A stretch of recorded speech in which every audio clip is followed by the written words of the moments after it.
Thank you, sir. I would now request Honorable Prime Minister Shri Narendra Modi ji to kindly deliver his valuable speech.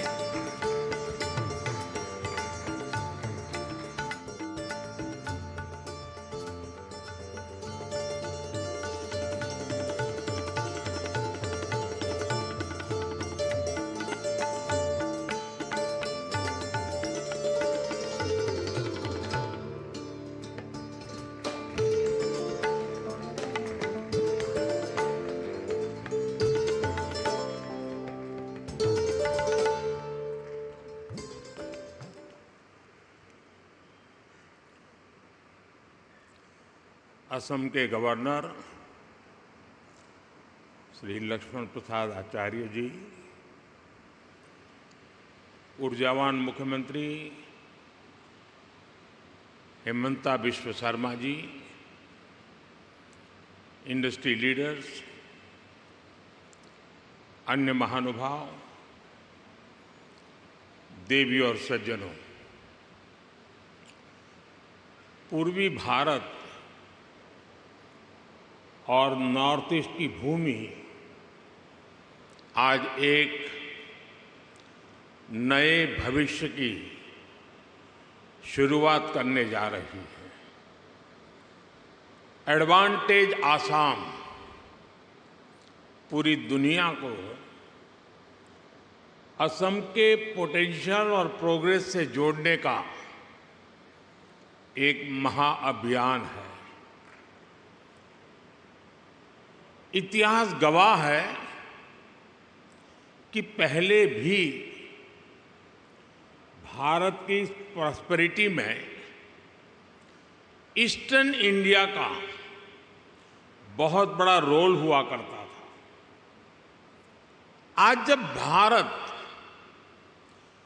विकसित होने की तरफ बढ़ रहा है तो एक बार फिर ईस्टर्न इंडिया, हमारा ये नॉर्थ ईस्ट अपना सामर्थ्य दिखाने जा रहा है। एडवांटेज आसाम को मैं इसी स्पिरिट के रिफ्लेक्शन के रूप में देख रहा हूं। मैं असम सरकार को, हेमंता जी की पूरी टीम को इस भव्य आयोजन के लिए बहुत बहुत बधाई देता हूं। मुझे याद है 2013 में मैं चुनाव अभियान के लिए आसाम का दौरा कर रहा था। तो एक सभा में ऐसे ही मेरे मन से एक शब्द निकला था और मैंने कहा था, वो दिन दूर नहीं जब लोग अल्फाबेट्स पढ़ना शुरू करेंगे तो कहेंगे ए फॉर आसाम।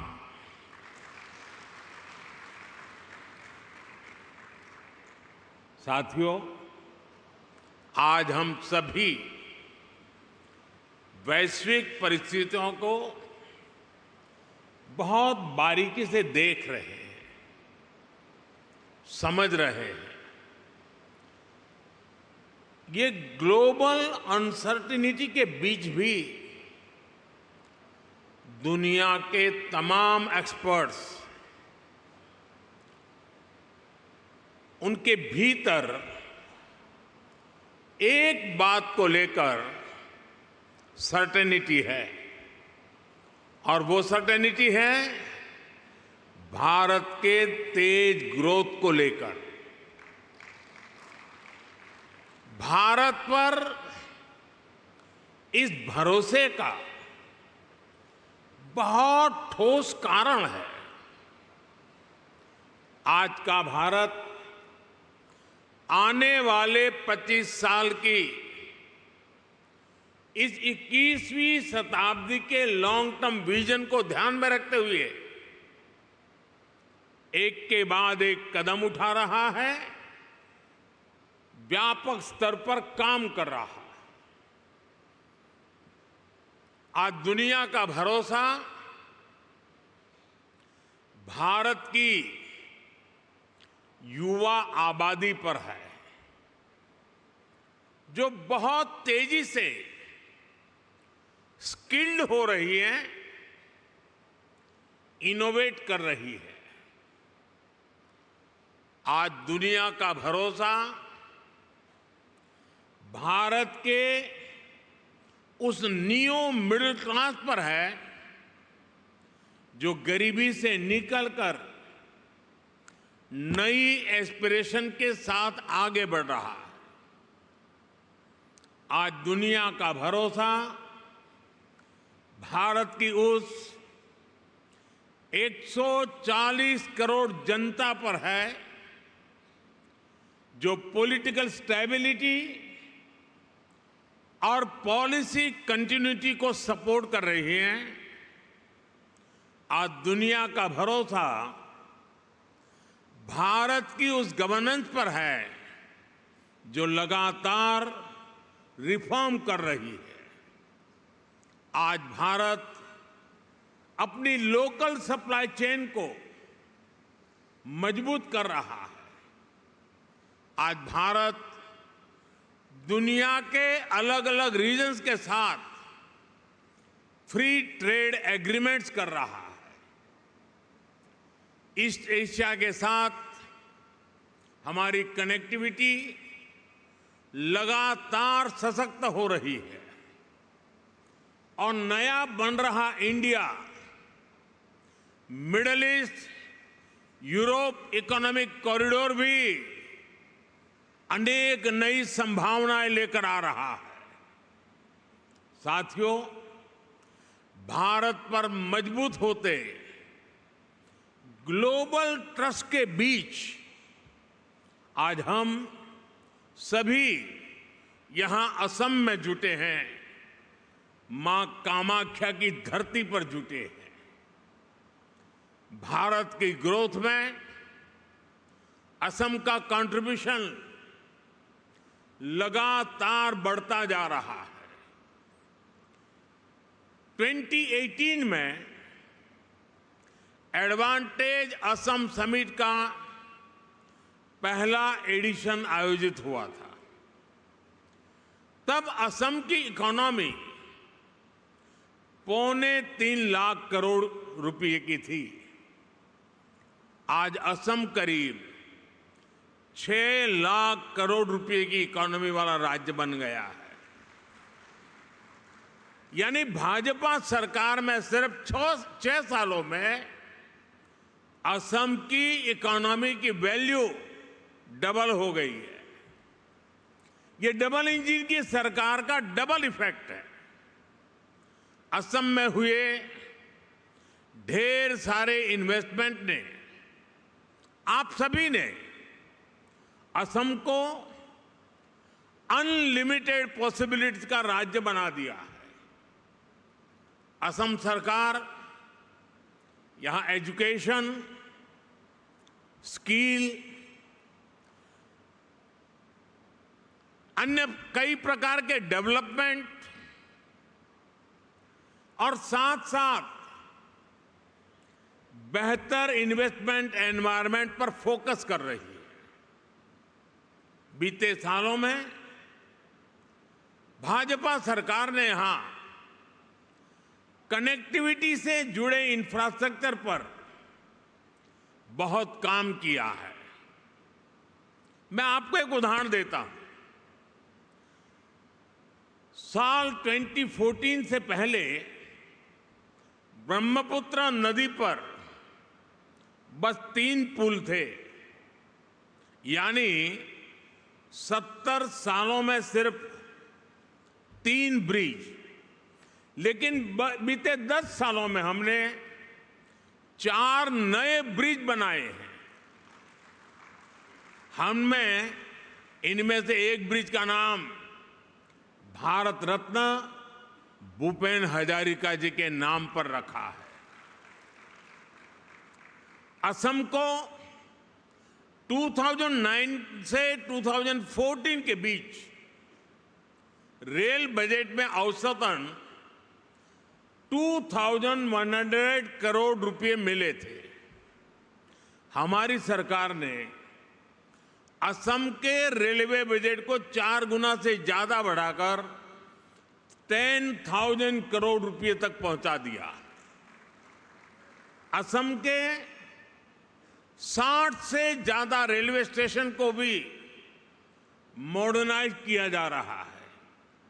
आज गुवाहाटी से न्यू जलपाईगुड़ी के बीच नॉर्थ ईस्ट की पहली सेमी हाई स्पीड ट्रेन चल रही है।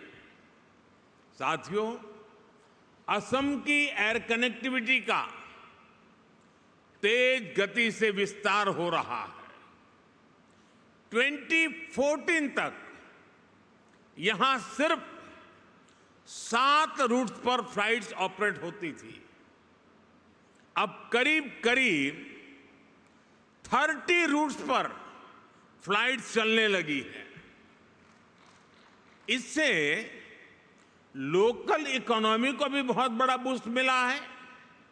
यहां के युवाओं को रोजगार मिला है। साथियों, ये परिवर्तन सिर्फ इंफ्रास्ट्रक्चर तक सीमित नहीं है। लॉ एंड ऑर्डर में अभूतपूर्व सुधार हुआ है। बीते दशक में अनेक पीस अकॉर्ड्स किए गए हैं। बॉर्डर से जुड़े लॉन्ग पेंडिंग इश्यूज का समाधान किया गया है। आज असम का हर रीजन, हर नागरिक, हर युवा यहां के विकास के लिए दिन रात मेहनत कर रहा है। साथियों, आज भारत में इकोनॉमी के हर सेक्टर में, हर लेवल पर बड़े रिफॉर्म्स हो रहे हैं। हमने ईज ऑफ डूइंग बिजनेस के लिए निरंतर काम किया है। हमने इंडस्ट्री और इनोवेशन कल्चर को बढ़ावा देने का पूरा इकोसिस्टम तैयार किया है। स्टार्टअप के लिए नीतियां हो, मैन्युफैक्चरिंग के लिए पीएलआई स्कीम्स हो, या मैन्युफैक्चरिंग कंपनियां और एमएसएमईज को टैक्स में छूट देना हो, हमने हर एक के लिए बेहतरीन पॉलिसीज बनाई है। सरकार देश के इंफ्रास्ट्रक्चर पर भी बहुत बड़ा इन्वेस्टमेंट कर रही है। इंस्टीट्यूशनल रिफॉर्म, इंडस्ट्री, इंफ्रास्ट्रक्चर और इनोवेशन का यही कॉम्बिनेशन भारत की प्रगति का आधार है। और इसलिए इन्वेस्टर्स भी देश के पोटेंशियल को, उनकी और देश की प्रगति की पॉसिबिलिटीज को बदलता हुआ देख रहे हैं। और इस प्रगति में असम भी डबल इंजन की स्पीड से आगे बढ़ रहा है। असम ने 2030 तक अपनी इकोनॉमी को 150 बिलियन तक पहुंचाने का टारगेट सेट किया है। मुझे विश्वास है असम इस लक्ष्य को जरूर हासिल कर सकता है। मेरे इस विश्वास का कारण असम के सामर्थ्यवान और प्रतिभाशाली असम के लोग हैं। यहां की भाजपा सरकार का कमिटमेंट है। असम आज साउथ ईस्ट एशिया और भारत के बीच का गेटवे बनकर उभर रहा है। इस पोटेंशियल को और आगे बढ़ाने के लिए सरकार ने north east transformative industrialization scheme यानी उन्नति शुरू की है। ये उन्नति स्कीम असम समेत पूरे नॉर्थ ईस्ट में इंडस्ट्री को, इन्वेस्टमेंट को, टूरिज्म को गति देगी। मैं इंडस्ट्री के आप सब साथियों से कहूंगा, इस स्कीम और असम के अनलिमिटेड पोटेंशियल का पूरा लाभ उठाइए। असम की नेचुरल रिसोर्सेज और स्ट्रेटेजिक लोकेशन इस राज्य को इन्वेस्टमेंट का प्रीफर्ड डेस्टिनेशन बनाती है। असम के सामर्थ्य का एक उदाहरण असम टी है। असम टी अपने आप में एक ब्रांड है जो दुनिया भर में चाय के शौकीनों के जीवन का हिस्सा बन चुकी है। असम टी को 200 साल पूरे हो चुके हैं। ये लेगेसी असम को बाकी सेक्टर्स में भी आगे बढ़ने के लिए प्रेरित करती है। साथियों, आज ग्लोबल इकोनॉमी में बहुत बड़ा बदलाव हो रहा है। पूरी दुनिया एक रेजिलिएंट सप्लाई चेन की मांग कर रही है और इसी कालखंड में भारत ने अपने मैन्युफैक्चरिंग सेक्टर को आगे बढ़ाने के लिए मिशन मोड पर काम शुरू किया है। हम मेक इन इंडिया के तहत लो कॉस्ट मैन्युफैक्चरिंग को बढ़ावा दे रहे हैं। फार्मास्यूटिकल्स, इलेक्ट्रॉनिक्स, ऑटोमोबाइल, हमारी इंडस्ट्री ना सिर्फ डोमेस्टिक डिमांड्स को पूरा कर रही है, बल्कि इंटरनेशनल मार्केट में भी मैन्युफैक्चरिंग एक्सेलेंस के नए बेंचमार्क बना रही है। इस मैन्युफैक्चरिंग रिवॉल्यूशन में असम बहुत बड़ी भूमिका निभा रहा है। साथियों, असम की ग्लोबल ट्रेड में हमेशा से एक हिस्सेदारी रही है।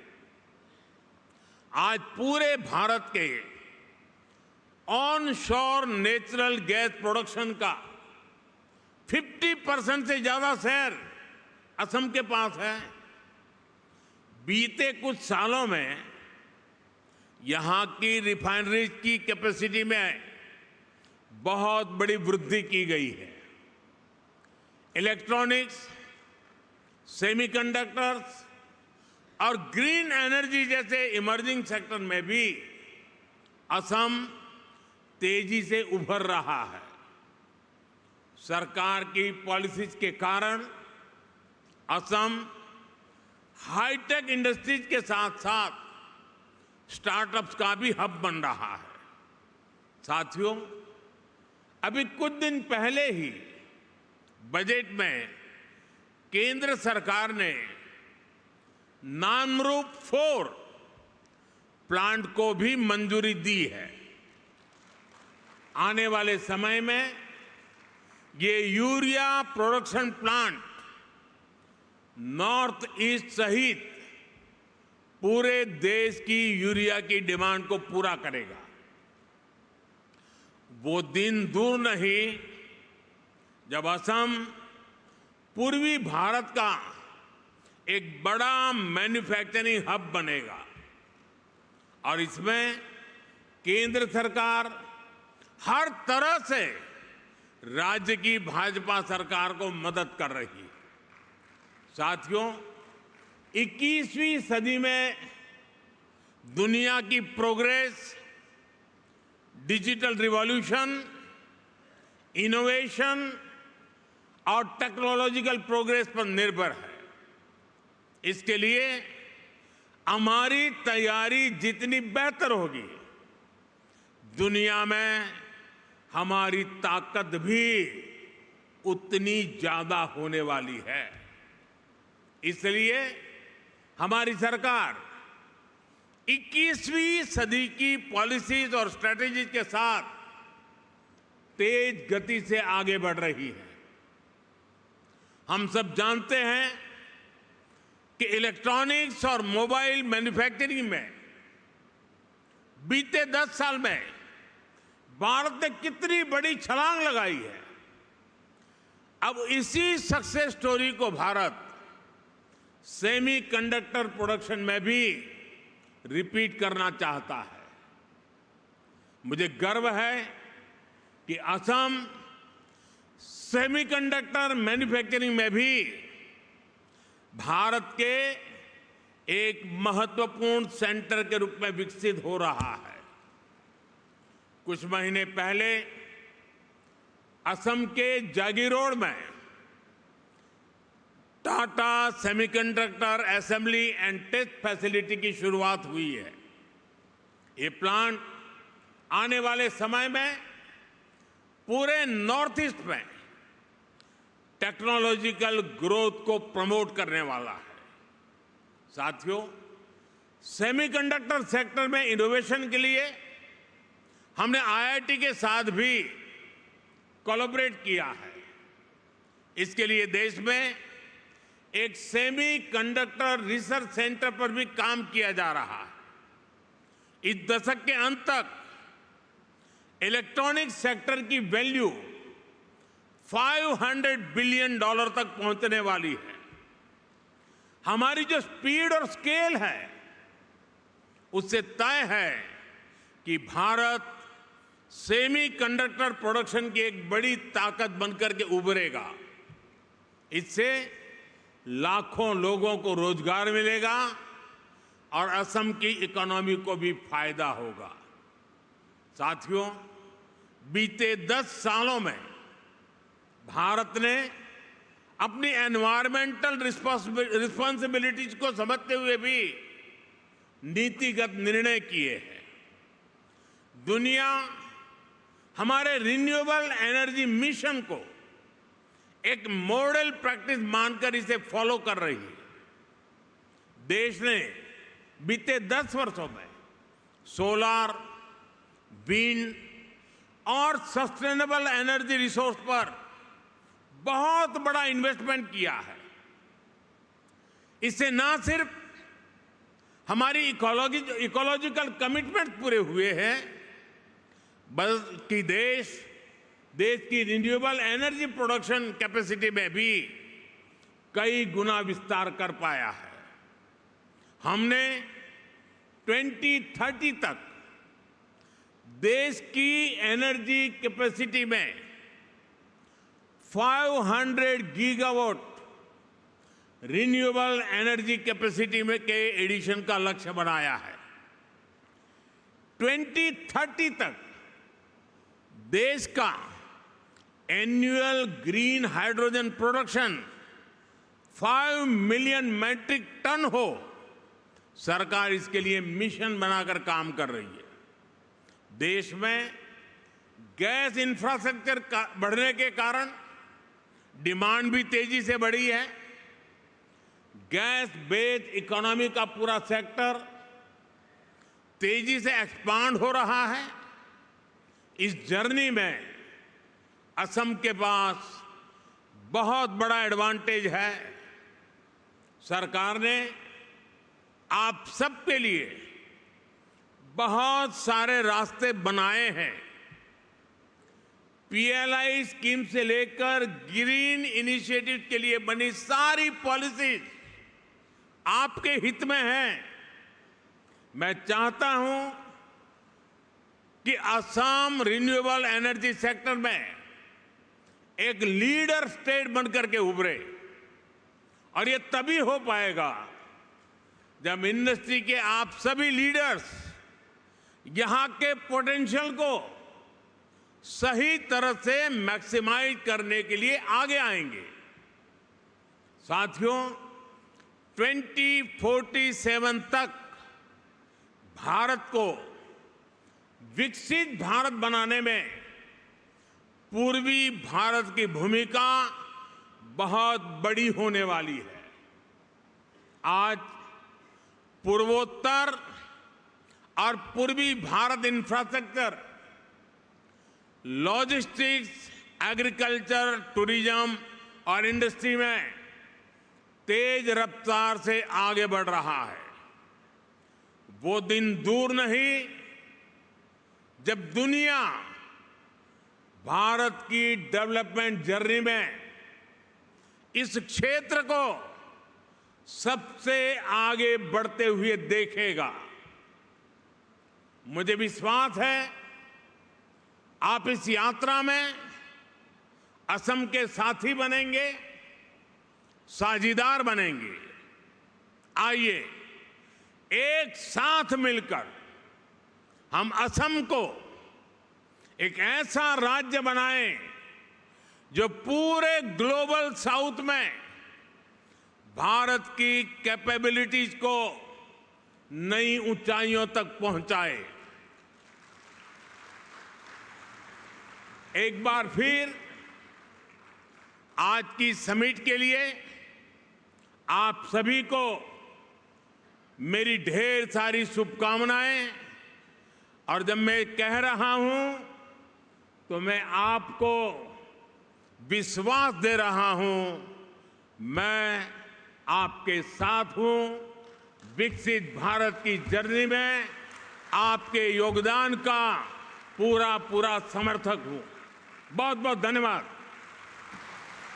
Thank you, sir, for your unwavering support and encouragement for the economic development and prosperity of the state of Assam in your relentless pursuit of a Viksit Bharat. Can we have a big round of applause as a mark of our appreciation and gratitude for Honorable Prime Minister, who has been the foremost inspiration, guiding light and cheerleader for Assam and other northeastern states.